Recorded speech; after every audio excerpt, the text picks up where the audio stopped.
What's up guys, Houndish here, and today we've got something pretty exciting to jump in and take a look at inside of Destiny 2 Forsaken. So in this video we're going to jump in and take a look at this new shotgun. Pretty cool looking thing. This is called the Mindbender's Ambition, a new legendary shotgun in Forsaken. And as you can see, the visuals on the weapon are pretty neat, or at least they are in my opinion. This thing actually comes in a new archetype as well. It has some very good stats on it, and it's capable of rolling with some pretty fantastic bonuses as well. So we're going to jump in, talk about the Mindbender's Ambition, where you can actually acquire the weapon and some tips for it. On top of this, we'll do a quick review of the weapon as well, talk about all of the different bonuses that you can get on this thing, because it is a pretty fantastic shotgun. So if you guys enjoyed the video, a rating below is very much appreciated. If you're new to the channel, be sure to hit subscribe to see a lot more D2 content. But for now, let's get straight into it. So here we have it, the Mindbender's Ambition. I have to say a huge thanks to my pal Scott for letting me jump on his account to try this weapon out. Luckily, he managed to get it dropped. And in terms of where the weapon actually comes from, you can get it from the Hollowed Lair Strike. It is a Nightfall specific drop, so you will need to complete this week's Nightfall, where you defeat the Fanatic. We're going to talk about the weapon and everything like that. Afterwards, I will do a quick guide on this week's Nightfall, because it is a 540 activity, so there may be a few tips that can help you out if you want to try and farm for this weapon. But first up, let's talk about the weapon itself. So obviously, we have these really cool visuals right here. We've got a new model of shotgun. Actually kind of similar to the Gambit shotgun, but then of course we have these kind of hive bones almost that have been layered over the top of the weapon, and then hive runes as well all across the surface of the weapon, which is really cool. And a quick shout, something that's really neat is that when you actually make a kill with this, all of the hive runes light up. So I think that's really neat, and I'm pretty sure this links to the new archetype of this weapon and a pretty cool capability that it actually has. But yeah, for the visuals, really awesome. It's nice to get some kind of themed gear like this back. Very reminiscent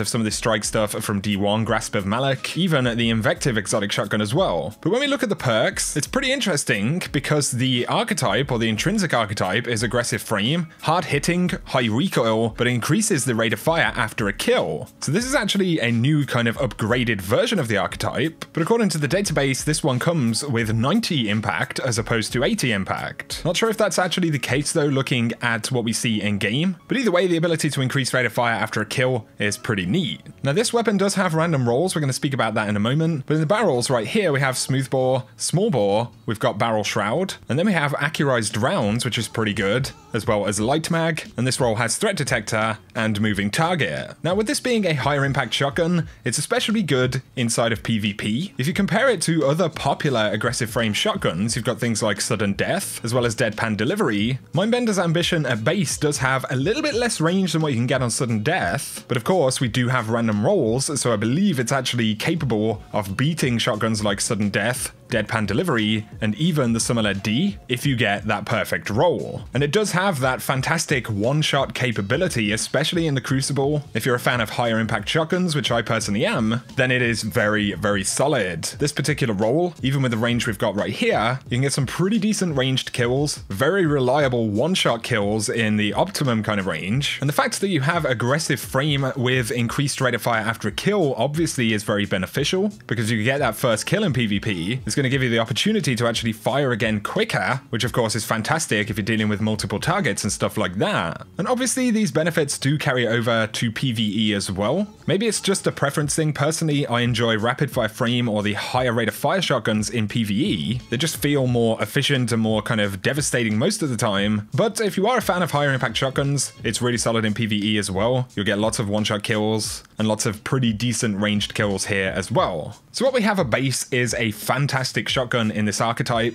but let's talk about perks and the different bonuses you can get. So you can get different barrel options. We have rifled barrel, smooth bore, small bore, barrel shroud, corkscrew rifling, and full choke. Now, especially for PvP, rifled barrel or even full choke are going to be pretty good options. And to be honest, if you're not using it in PvP, I feel like the barrels become slightly less important, but obviously they all have different benefits. For magazines, we have steady rounds, assault mag, appended mag, tactical mag, extended mag, accurized rounds, and light mag. I think accurized rounds is going to be one of the best options, especially for PvP stuff. In PvE, you may actually want to try out assault mag if you get the option. Increased stability and increased rate of fire, which I don't think will hurt. But for the 2 trait columns, things get more interesting. So we've got opening shot, slide shot, threat detector, snapshot sights, and pulse monitor. A bunch of pretty decent bonuses. I think opening shot is going to be pretty good. Threat detector as well definitely isn't a bad option. Having those stat buffs when enemies are close is not going to be a bad thing on a shotgun, of course. And then the final column can get rampage or quick draw. We've also got the option of moving target and auto-loading holster. So I think Rampage is definitely a fantastic bonus in general. Obviously getting bonus damage every time you get kills. Great in PvE and PvP, but you may enjoy quick draw or moving target as well, depending on your preferences, but those are the bonuses that you can potentially roll on the shotgun. So I guess you can start planning for some god rolls. So there we are, that is the shotgun itself. Absolutely awesome shotgun. I think the theme is really, really cool. Personally, this is probably my favorite strike-specific weapon that we've seen so far in Destiny 2. A good combination of a very solid archetype with an interesting modification with that increased rate of fire and really cool visuals as well, I think make this a very appealing shotgun. So those are my thoughts on the shotgun. Once again, thanks to Scott for letting me jump in. I'm kind of jealous, to be honest. I'm going to have to grind to that strike. Speaking of grinding the strike though,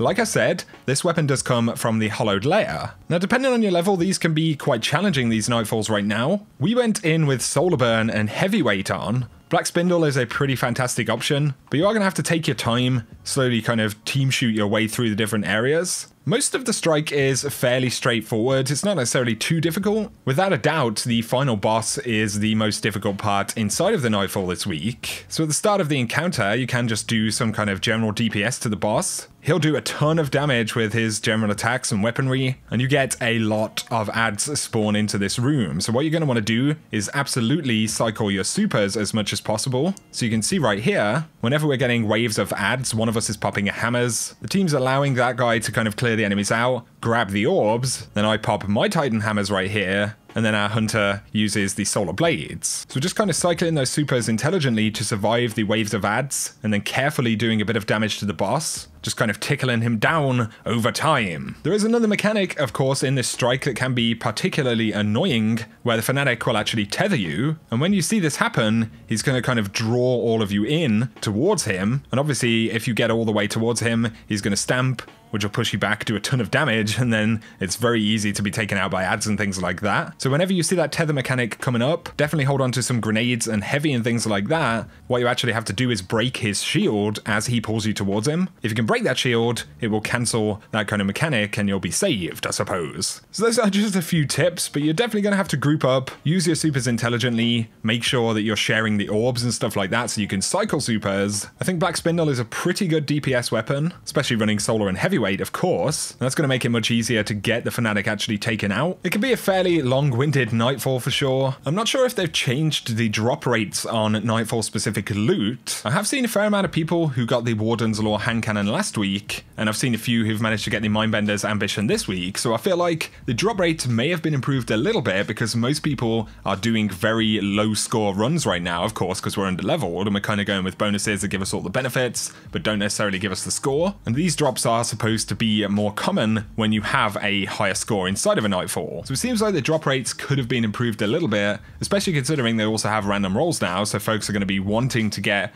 a decent amount of drops to actually have opportunities at different perks and stuff like that. So I'd love to hear your experience grinding for these Nightfall weapons, guys. I should also mention the new emblem for the hollowed layer that you can see right there as well. You've got the kind of icon of the Fanatic's head, which is pretty cool. I also got very lucky right here and managed to get the Borealis Catalyst on Xbox. But just a quick shout out to that emblem if you were curious. But for now, that is going to summarize today's video. So I hope you guys have enjoyed it, taking a look at this awesome new shotgun inside of Forsaken. Let me know if you've managed to pick it up or any other stuff that you've managed to pick up. Any awesome weapons that you're really enjoying right now. But if you're new to the channel, be sure to hit subscribe to see a lot more Destiny 2 content. We cover pretty much everything right here. For now though, I appreciate you tuning in as always, and I will catch you guys very soon.